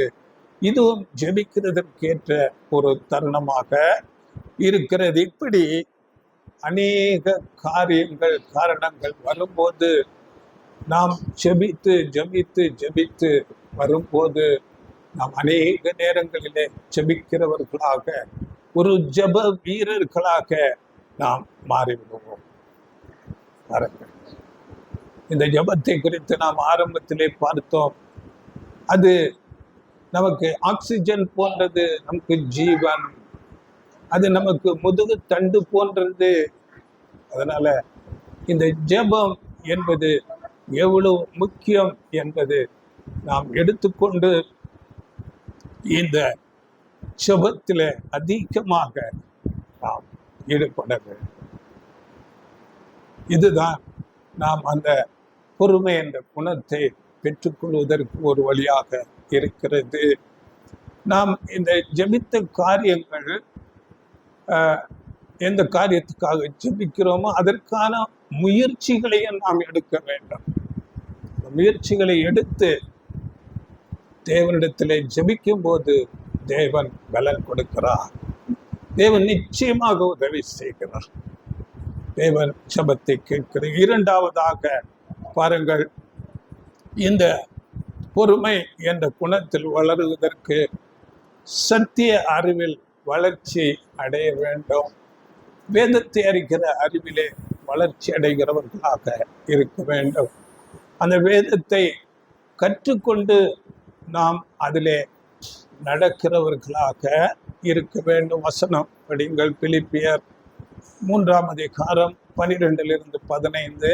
பிலிப்பியர், நான் அடைந்தாயிற்று அல்லது முற்றும் தேறினவானானேன் என்று எண்ணாமல், கிறிஸ்து இயேசுவினால் நான் எதற்காக பிடிக்கப்பட்டேனோ அதை நான் பிடித்து கொள்ளும்படி ஆசையாய் தொடர்கிறேன். சகோதரரே, அதை பிடித்து கொண்டேன் என்று நான் எண்ணுகிறதில்லை. ஒன்று செய்கிறேன், பின்னானவைகளை மறந்து முன்னானவைகளை நாடி கிறிஸ்து இயேசுக்குள் தேவன் அழைத்த பரம அழைப்பின் பந்தய பொருளுக்காக இலக்கை நோக்கி தொடருகிறேன். பார்த்தீங்களா? இந்த சிந்தையாய் இருக்க கடவோம். நான் தேறிட்ட, நான் எல்லாம் அடைந்தாயிற்று, அநேக சத்தியங்கள் எனக்கு தெரியும், இப்படி இல்லாமல் இலக்கை நோக்கி பாருங்கள். எதற்காக நம்மை அழைத்தாரோ அதற்காக இலக்கை நோக்கி ஓடுகிறவர்களாக இருக்க வேண்டும். பாருங்கள், நாம் இந்த அநேக சத்தியங்களை கேட்டுதான் சபைக்குள்ளாகவே வருகிறோம். ஆனால் திரும்பவும் நாம் இந்த சத்தியமாகிய பலமான ஆகாரத்தை அதிகமாக புசிக்கிறவர்களாக இருக்க வேண்டும். அதை தேடி ஆராய்ந்து கற்றுக்கொள்ளுகிறவர்களாக இருக்க வேண்டும். பலமான ஆகாரம் என்று சொல்லும்போது வேதத்திலே அநேக தீர்க்க தரிசனங்கள், வரப்போகிற காரியங்கள், நிழல் பொருள் பாடங்கள், இவைகளை நாம் அதிகமாக கேட்க வேண்டும், தேடி கற்றுக்கொள்ள வேண்டும். இல்லாவிட்டால் பாருங்கள், நாம் அந்த சத்தியத்திலே, அந்த வெளிச்சத்திலே இருக்க முடியாது. அந்த வெளிச்சத்தை விட்டு கொஞ்சம் கொஞ்சமாக நாம் இருளை நோக்கி போகிறவர்களாக இருப்போம். அதனால் அதிகமாக நாம் ஒவ்வொரு நாளும் அந்த சத்திய வெளிச்சத்தை கேட்டு கேட்டு தேடி ஆராய்ந்து கற்று தேறுகிறவர்களாக இருக்க வேண்டும். அப்படி செய்ய வேண்டும். அடுத்ததாக பார்க்கும்போது பாருங்கள், ஓசியா புஸ்தகத்தில் தேவனை அறிகிற அறிவை தேவன் விரும்புகிறார். ஓசியா 6:6 அங்கே ஒரு வார்த்தை பாருங்கள், பலியை அல்ல இரக்கத்தையும் தகன பலிகளை பார்க்கிலும் தேவனை அறிகிற அறிவையும் விரும்புகிறேன். தேவனை அறிகிற அறிவை விரும்புகிறேன். பலியை விட பாருங்கள், தேவனை அறிகிற அறிவு முக்கியம் என்று அங்கே தேவனுடைய வார்த்தை சொல்லுகிறது. தேவன் எப்படிப்பட்டவர், அவருடைய குணாம்சங்கள் எப்படிப்பட்டது நாம் அறிந்திருக்கிறோம். இவைகளை தேடி கற்றுக்கொள்ள வேண்டும். தேவன் மிகுந்த அன்புள்ளவர், தேவன் அன்பாகவே இருக்கிறார் என்று வேதம் சொல்லுகிறது. இந்த அன்புல கூட பாருங்கள், உலகத்தாரிடம் காட்டுகிற அன்பு அது வேறு. அது அவரை பின்பற்றுகிற சபை வகுப்பார் மேல் காட்டுகிற அன்பு வேறு. இப்படி அன்பிலே வித்தியாசம் இருக்கிறது. அப்படியே அவர் மகான் நீதிபரர். நீதியில எந்த விதத்திலும் தேவன் காம்ப்ரமைஸ் பண்றதில்லை. ஏனென்றால் வசனம் தெளிவாக சொல்லுகிறது. சங்கீதங்களில் நாம் படிக்கும்போது பாருங்கள், நீதி நியாயத்தில் அவர் விரும்புகிறவராயிருக்கிறார், பிரியப்படுகிறார். நீதியும் நியாயமும் அவருடைய சிங்காசனத்தின் ஆதாரம் என்று சொல்லப்பட்டு, அப்படி என்றால் நம்முடைய வாழ்க்கையில நாம் எல்லா காரியங்களிலும் நீதி நியாயத்திலே நாம் இருக்க வேண்டும். அப்படியாக நம்முடைய வாழ்க்கை இருக்க வேண்டும். அதை தேவன் விரும்புகிறார். அப்படியே பார்க்கும்போது அவர் மிகுந்த ஞானம் உள்ளவர்.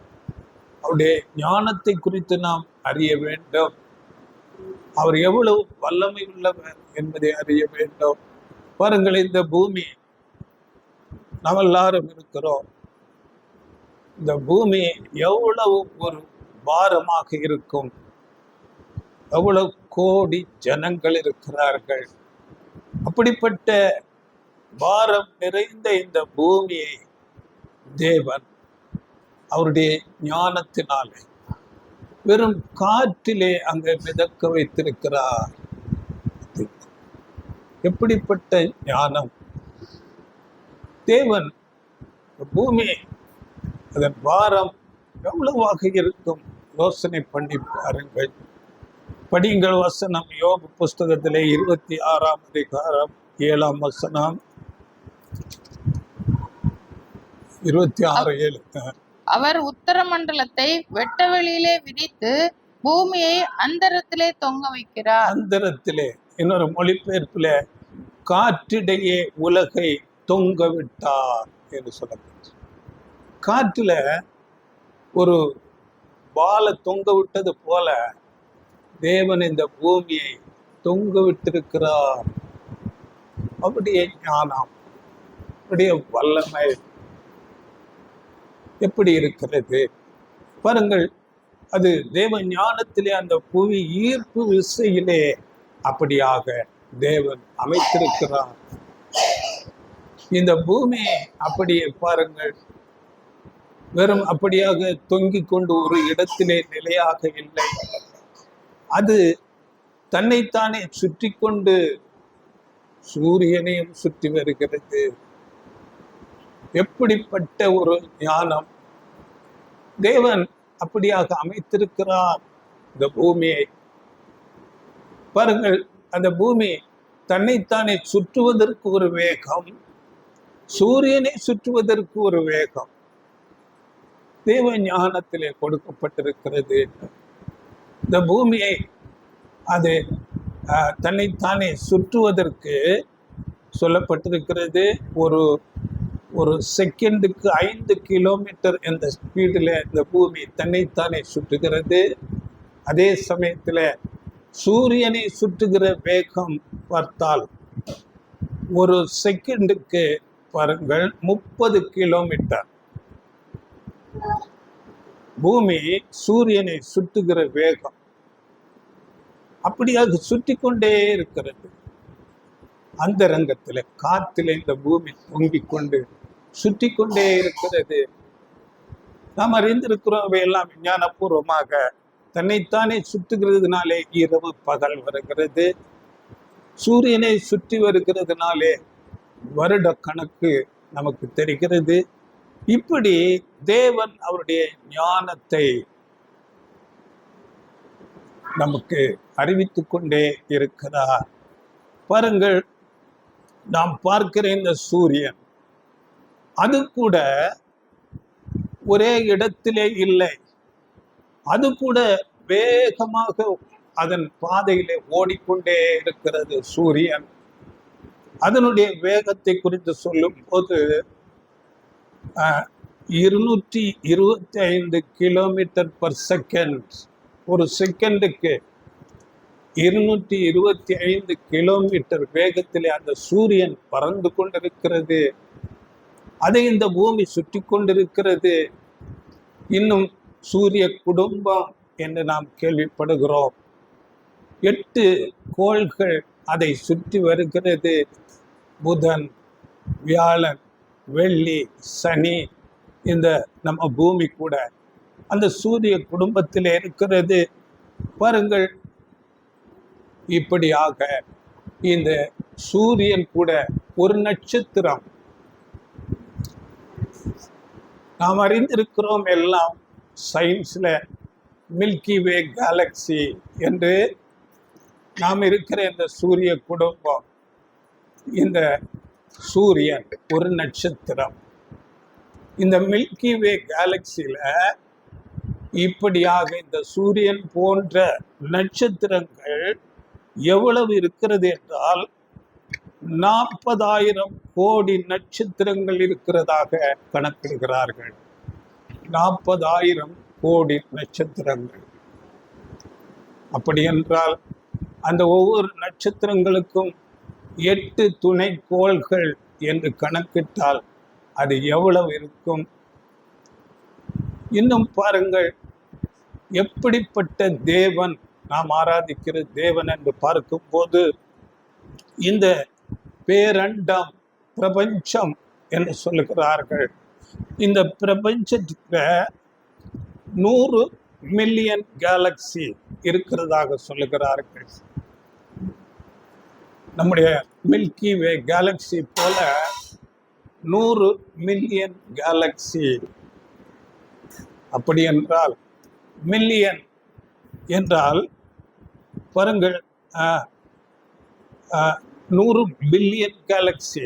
மில்லியன் அல்ல, பில்லியன். பில்லியன் என்று சொல்லும் போது இதை நாம் கணக்கிலே பார்க்கும்போது அவர்கள் 1 பில்லியன், 1 மில்லியன் என்பது 10 லட்சம். அப்படியே 1 பில்லியன் என்பது 1000 மில்லியன் சேர்ந்தது 1 பில்லியன். இப்படியாக 100 பில்லியன் கேலக்சி இருக்கிறது. அப்படி என்றால் இந்த பேரண்டம் எப்படிப்பட்டதாக இருக்கிறது? இவைகளை குறித்து நாம் யோசனை பண்ண வேண்டும். தேவன் எப்படிப்பட்டவர்? வேதத்திலே ஞானி சொல்லும் போது பாருங்கள், 2 நாளாகமம் 2ஆம் அதிகாரம் 5-6 வசனங்களை நீங்கள் படித்து பாருங்கள். அங்கே சாலமோன் ஞானி சொல்லுகிறார், வானங்களும் வானாதி வானங்களும் உம்மை கொள்ளாதே என்று அங்கே சொல்லுகிறார். தேவன் அப்படிப்பட்டவர். சங்கீதம் 19:1 சொல்லுகிறது, வானங்கள் தேவனுடைய மகிமையை வெளிப்படுத்துகிறது. தேவனுடைய மகிமையை நாம் பார்க்க வேண்டும். தேவன் அப்படிப்பட்டவராக இருக்கிறார். அதனால தேவ ஞானம், தேவனை அறிகிற அறிவை தேவன் விரும்புகிறார். இப்படியாக தேவனை நாம் அறியும் போது நாம் எந்த நிலையில இருக்கிறோம், நம்முடைய லைஃப் டைம் எவ்வளவு சின்னது, நம்முடைய வல்லமை, நம்முடைய ஞானம் எவ்வளவு குறைவாக இருக்கிறது என்பதை நாம் யோசிக்கலாம். அப்படியே பாருங்கள், நாம் படிக்கும்போது இஸ்ரேல் ஜனங்கள், மாம்சீக இஸ்ரேலர்கள், தேவன் அவர்களுக்கு நியாயப்பிரமாணத்தை கொடுக்கிறார். இந்த நியாயப்பிரமாணத்தை நீங்கள் கை கொள்ளுங்கள் என்று தேவன் அவர்களுக்கு கொடுத்தார். ஆனால் அவர்கள் அதை கை கொள்ள முடியவில்லை. அங்கே சொல்லும்போது உபாகமம் 32ஆம் அதிகாரம் 18ஆம் வசனத்துல, உன்னை ஜனிப்பித்த கன்மலையை நீ நினையாமற் போனாய், உன்னை பெற்ற தேவனை நீ மறந்தாய் என்று அங்கே வசனம் சொல்லுகிறது. உன்னை பெற்ற தேவனை நீ மறந்தாய். இப்படி மறக்கும் போது தேவன் அதற்கு அவர்களுக்கு எதிராக தீமைகளை கொண்டு வருகிறார். கீழே நீங்கள் வசனத்தை படித்து பாருங்கள். உபாகமம் 32:23, தீங்குகளை அவர்கள் மேல் குவிப்பேன், என்னுடைய அம்புகளை எல்லாம் அவர்கள் மேல் பிரயோகிப்பேன். அப்படியே 24-25 கூட படிங்க. அவர்கள் பசியினால் வாடி எரிபந்தமான உஷ்ணத்தினாலும் கொடிய வாதையினாலும் மாண்டு போவார்கள். துஷ்ட மிருகங்களின் பற்களையும் தரையில் ஊறும் பாம்புகளின் விஷத்தையும் அவர்களுக்குள் அனுப்புவேன். வெளியிலே பட்டயமும் உள்ளே பயங்கரமும் வாலிபனையும் கன்னியையும் குழந்தையையும் நரைத்த கிழவனையும் அழிக்கும். பார்த்தீங்களா, அவர்கள் மேல் சொல்லப்பட்ட தீமைகள் எல்லாம் வந்து பலித்தது. நாம் பார்க்கும்போது இந்த மாம்சீக இஸ்ரேலர்கள், யூதர்கள், அவர்களை போல இந்த பூமியில உபத்திரவத்துக்குள்ளே போனது வேறு எந்த ஒரு ஜாதியும் இல்லை. அநேகரால் சிதறடிக்கப்பட்டார்கள். அநேக ராஜாக்கள் அவர்களை சிறைப்பிடித்தார்கள். அவர்கள் தேசத்தை விட்டு அவர்கள் வேறு வேறு தேசங்களுக்கு போகும்படியாக சிதறடிக்கப்பட்டார்கள். இப்படி அநேகரால் கொல்லப்பட்டார்கள். அநேக உபத்திரவங்களை சகித்தார்கள்.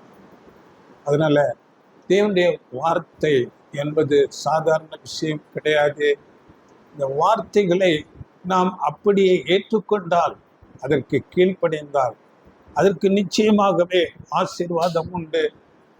இல்லாவிட்டால் தீமைகள் வந்து சேரும். இவையெல்லாம் நமக்கு பாடமாக வைக்கப்பட்டிருக்கிறது. பாருங்கள், இந்த நாட்களிலே கூட அநேக தீமைகள், இந்த உலகத்திலே யுத்தங்கள் நாம் கேள்விப்படுகிறோம். பொருளாதார வீழ்ச்சி இந்த உலகத்திலே நடந்து கொண்டே இருக்கிறது. இந்த உலகம் பெரிய தீமைக்கு போகிறதாக இருக்கிறது. அதனால இவைகளையெல்லாம் நாம் பார்த்து தேவனை அறிகிற அறிவு, சத்திய அறிவை பெற்றுக்கொண்டு நாம் இந்த நீடிய பொறுமை என்ற குணத்திலே வளருகிறவர்களாக இருக்க வேண்டும்.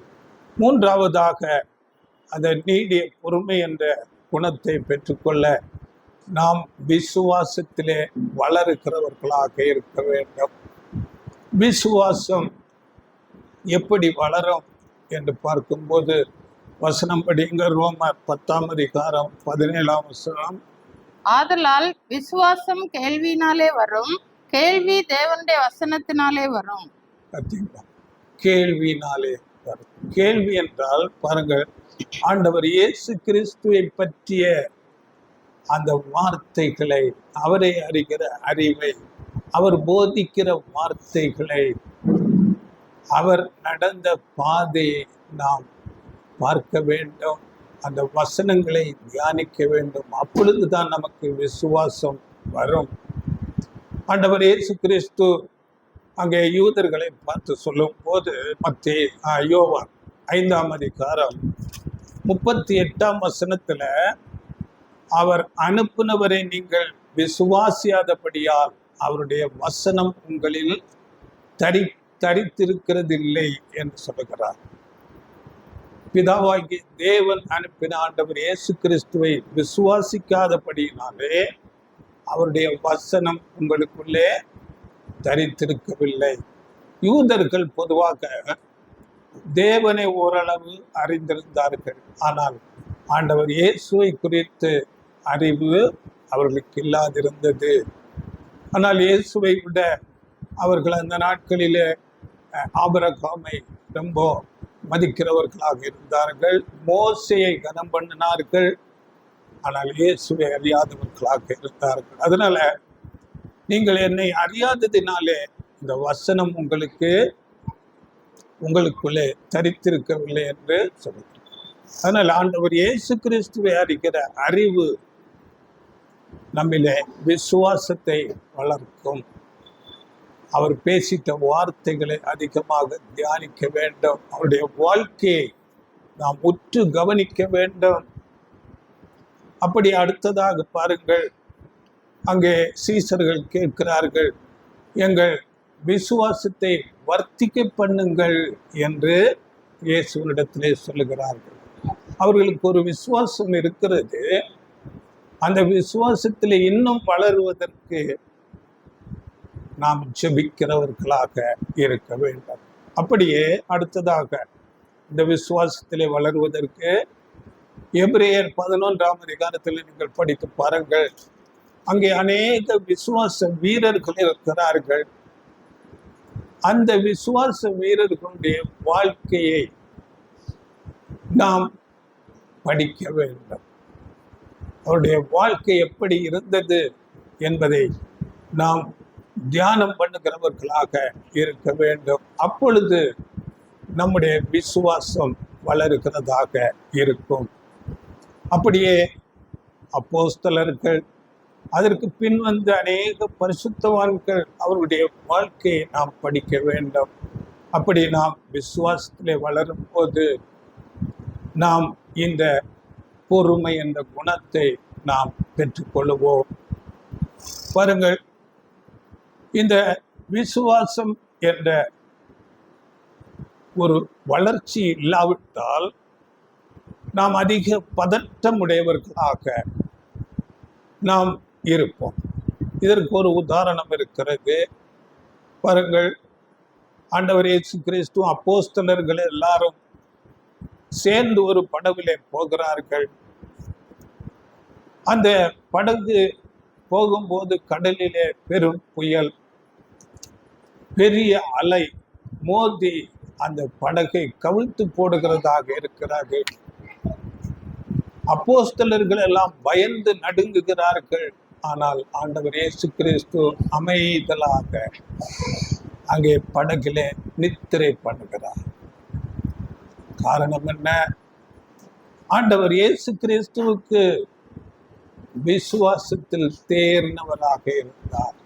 அவருக்கு எந்த பதட்டம் இல்லை, அமைதலோடு நித்திரை பண்ணுகிறவராக இருந்தார். அப்படியே பாருங்கள், நம்முடைய இந்த வாழ்க்கை அது ஒரு படகாக இருக்கிறது. அதிலே வருகிற அநேக பிரச்சனைகள், அநேக சூழ்நிலைகள், துன்பங்கள் பெரிய ஒரு கொந்தளிப்பு அலைகளை போல இருந்தாலும் நாம் விசுவாசத்தில் தேறினவர்களாக இருந்தால் அமைதலாக இருக்கலாம். தேவன் பார்த்து கொள்ளுவார் என்ற ஒரு அமைதல் நமக்கு கிடைக்கும். இப்படியாக நாம் விசுவாசத்திலே வளரும் போது நம்முடைய இந்த பொறுமை என்ற குணம் வளர்ச்சி அடையும். நான்காவதாக நான் முடிக்கப் போகிறேன். தேவனுடைய ரட்சிப்பின் திட்டத்தில் அவருடைய காலங்கள், நாம் இப்பொழுது எந்த காலத்திலே இருக்கிறோம் என்பதை அறிந்து கொள்ள வேண்டும். அதனால ஆபகூக் ஒரு வசனம் படியுங்கள், 2ஆம் அதிகாரம் 2-3. ஆபகூக். அப்பொழுது கர்த்தர் எனக்கு பிரதியுத்தரமாக, நீ தரிசனத்தை எழுதி அதை கடந்தோடுகிறவன் வாசிக்கும்படி பலகைகளிலே தீர்க்கமாக வரை. குறித்த காலத்துக்கு தரிசனம் இன்னும் வைக்கப்பட்டிருக்கிறது. முடிவிலே அது விளங்கும். அது பொய் சொல்லாது. அது தாமதித்தாலும் அதற்கு காத்திரு. அது நிச்சயமாய் வரும். அது தாமதிப்பதில்லை. தீர்க்க தரிசனம் இவைகளை நீ எழுதி வாசிக்கும்படியாக ஒரு பலகையிலே எழுது.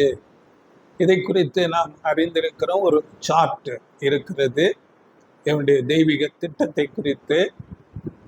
அந்த சார்ட்டில் பாருங்கள், தேவனுடைய ரட்சிப்பின் திட்டத்தில் சிருஷ்டிப்பிலே இருந்தே வருகிறது. ஆதாமிலிருந்து அங்கே நோவா காலம் வரையிலும் ஒரு காலப்பகுதி. இது முதலாம் உலகம்.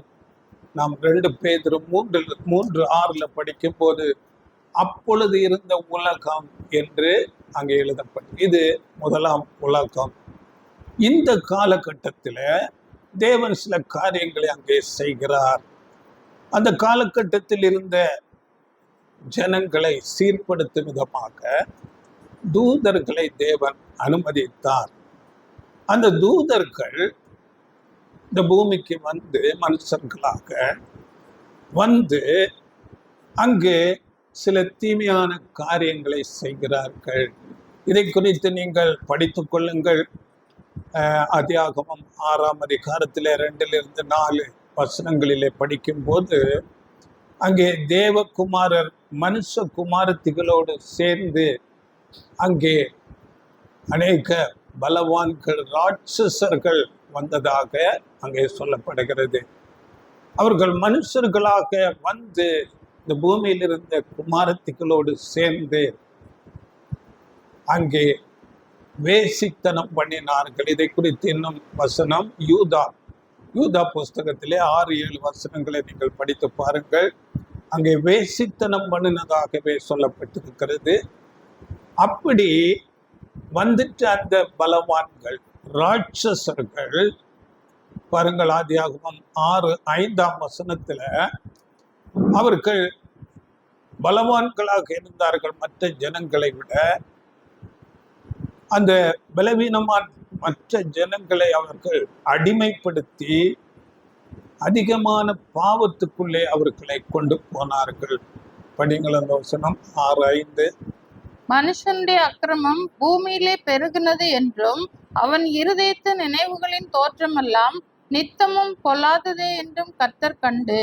பார்த்தீங்களா, அவர்கள் அப்படிப்பட்ட தீமைக்குள்ளே போனார்கள். அதனால் அந்த உலகத்தை ஜலப்பிரளயத்தினாலே அழித்து அந்த காலகட்டத்திலே ஒரு வகுப்பாரை தேர்வு செய்கிறார். அதிலே நோவா அவருடைய குடும்பம் காப்பாற்றப்பட்டு 2ஆம் உலகத்துக்கு வருகிறார்கள். பாருங்கள், இதை குறித்து கூட 2 பேதுரு 3:7 நாம் படிக்கும் போது 2ஆம் உலகத்தை சொல்லும் போது, இப்பொழுது இருக்கிற வானங்களும் பூமியும் அக்கினிக்கிரையாக வைக்கப்பட்டிருக்கிறது என்று படிக்கிறோம். இதுதான் இப்பொழுது இருக்கிற வானம், பூமி, 2ஆம் உலகம். இங்கே வரும்போது ஆபிரகாமை ஒரு மனிதனை தெரிந்து கொண்டு அவர் மூலமாக ஒரு சந்ததியை உருவாக்கி அவர்களுக்கு நியாயப்பிரமாணத்தை கொடுத்து அந்த ஆபிரகாமின் சந்ததியில ஒரு வகுப்பாரை தேர்வு செய்கிறார். இது ஆண்டவர் இயேசு கிறிஸ்து வரையிலும் யூத யுகம் என்று சொல்லப்படுகிறது. முற்பிதாக்கள் யுகம், யூத யுகம், அதன் பிறகு சுவிசேஷ யுகம். சுவிசேஷ யுகத்திலே 7 சபை காலங்கள். இப்படியாக அநேக காரியங்களை தேவன் இந்த ரட்சிப்பின் திட்டத்திலே செய்து கொண்டே இருக்கிறார். இவைகளை நாம் கற்றுக்கொள்ள வேண்டும். இதை குறித்து நாம் பேசிக் பாடத்தில் எடுத்திருக்கிறோம். 1ஆம் உலகம், 2ஆம் உலகம், தேவன் ஏன் தீமையை அனுமதித்தார் என்றெல்லாம் நாம் எடுத்திருக்கிறோம். இவைகளை தயவு செய்து பாருங்கள். இப்படி இன்றைக்கு நாம் இந்த 7ஆம் சபை காலத்தின் முடிவு காலத்திலே நாம் வந்திருக்கிறோம். அதனால இந்த ரட்சிப்பின் திட்டத்தில் நாம் ஒரு கடைசி காலத்தில் இருக்கிறோம். பாருங்கள், அநீதி எங்கு பார்த்தாலும் நீதித்துறையில அநீதி பெருகி போயிருக்கிறது. பாவங்கள், தீமைகள், பெருமை, பேராசை, இப்படிப்பட்ட பயங்கரமான காலத்தில் நாம் இருக்கிறோம். இப்படி இருக்கும்போது பாருங்கள், தேவன் ஏன் இந்த சபையை இன்னும் நீட்டித்து கொண்டே இருக்கிறார்? இந்த சபையை முடிவுக்கு கொண்டு வந்து இந்த உலகம் அழிவுக்குள்ளாக கொண்டு போக வேண்டியது தானே, தேவனுடைய ராஜ்யத்தை கொண்டு வர வேண்டியது தானே என்று நாம் சில நேரங்களிலே நினைப்போம். ஆனால் தேவன் இந்த காலகட்டத்திலே ஒரு நீடிய பொறுமையோடு இருக்கிறார். காரணம் என்னவென்றால், யோவான் 15ஆம் அதிகாரத்திலே பாருங்கள், இயேசுவை குறித்து சொல்லும் போது, நான் திராட்சை செடி, நீங்கள் கொடிகள், சபை வகுப்பாரை கொடிகள் என்று சொல்லுகிறார். நாம் அப்படியாக கொடிகளாக அழைக்கப்பட்டிருக்கிறோம். இந்த கொடிகளிலே கனிகளை தேடிக்கொண்டிருக்கிறார். இந்த கொடிகள் கனி கொடுக்கும் என்று தேவன் அதை தேடிக்கொண்டே இருக்கிறார். இந்த கனி கொடுக்காது என்ற ஒரு நிலை வரும்போது அந்த கொடியை வெட்டி போடுகிறார். நெருப்பிலே அங்கே சுட்டரிக்கப்படுகிறது. அதனால இந்த காலத்தை இன்னும் அவர் பொறுமையோடு நீட்டித்து கொண்டே இருக்கிறார். அப்படி என்றால் நாம் தேவனுடைய ஒரு நீடிய பொறுமையை நாம் பார்க்க வேண்டும். அப்படியே ஆண்டவர் இயேசு கிறிஸ்துவில் அவருடைய வாழ்க்கையில அநேக சூழ்நிலைகளில அவர் கடந்து வரும்போது அவர் காட்டிட்ட நீடிய பொறுமையை நாம் பார்க்கிறோம். இவைகள் எல்லாவற்றையும் நாம் உணர்ந்தவர்களாக பாருங்கள், தேவன் நமக்கு இந்த சுவிசேஷ யுகத்திலே ஒரு மகா பெரிய ஒரு வாய்ப்பை கொடுத்திருக்கிறார். இந்த வாய்ப்பை நமக்கு நல்ல விதமாக பயன்படுத்தும் விதமாக நமக்கு இருக்கிற அநேக சோதனைகள், உபத்திரவங்களை நீடிய பொறுமையோடு சகித்து கொண்டு அந்த உறுதித்தன்மையில வளருகிறவர்களாக இருக்க வேண்டும். ஒவ்வொரு நாளிலும் வருகிற சின்ன சின்ன விஷயங்கள், சின்ன சின்ன சோதனைகள், இவைகளை நாம் நீடிய பொறுமையை காண்பித்து ஜெயிக்கிறவர்களாக நாம் இருக்க வேண்டும். இப்படி சின்ன சின்ன விஷயங்களிலே நாம் ஜெயிக்கும் போது பெரிய பெரிய சோதனைகளிலே நாம் ஜெயிக்கிறவர்களாக இருப்போம். அதனால எபிரேயர் 10:36 நாம் பார்க்கும்போது, நீங்கள் தேவனுடைய சித்தத்தின்படி செய்து வாக்குத்தத்தம் பண்ணப்பட்டதை பெறும்படிக்கு பொறுமை உங்களுக்கு வேண்டியதாயிருக்கிறது என்று சொல். பொறுமை. வருகிற எல்லா சிறிய உபத்திரவங்களை நாம் பொறுமையோடு சகித்தால் அந்த பெரிய ஆசீர்வாதத்துக்குள்ளே. அதனால் எபிரேயர் 6:15 கடைசியாக வசனம் படிக்கலாம். எபிரேயர் 6:15. அந்தபடியே அவன் பொறுமையாய் காத்திருந்து வாக்குத்தத்தம் பண்ணப்பட்டதை பெற்றான். ஆபிரகாமை குறித்து நாம் அறிந்திருக்கிறோம். 75 வயதிலே அழைக்கப்படுகிறார். குழந்தை இல்லை அவருக்கு. பொறுமையோடு இருக்கிறார். தேவன் வாக்கு பண்ணினார், நான் உன்னை பெருமைப்படுத்துவேன், உன் சந்ததியை நான் ஆசீர்வதிப்பேன், உன் சந்ததிக்குள்ளாக இந்த உலகத்தையே ஆசீர்வதிப்பேன். வாக்குத்தத்தம். அந்த வாக்குத்தத்தத்தை அவர் பெற்றுக்கொண்டு பொறுமையோடு காத்திருந்தார். 100 வயதிலே பிள்ளையை பெற்றுக்கொண்டார். இன்றைக்கு நாம் பார்க்கிறோம், ஆபிரகாமின் சந்ததி ஒரு தேசமாக, இஸ்ரவேல் என்று ஒரு நாடாக இருக்கிறது. இவையெல்லாம் நம்முடைய கண்களுக்கு முன்பாக தேவன் வைத்திருக்கிறார். வார்த்தையில் உண்மையுள்ளவர். அவர் வாக்கு பண்ணினால் அது அப்படியே ஆகும். அப்படியே தேவன் நமக்கு மேலான ஒரு வாக்குத்தத்தத்தை கொடுத்திருக்கிறார்.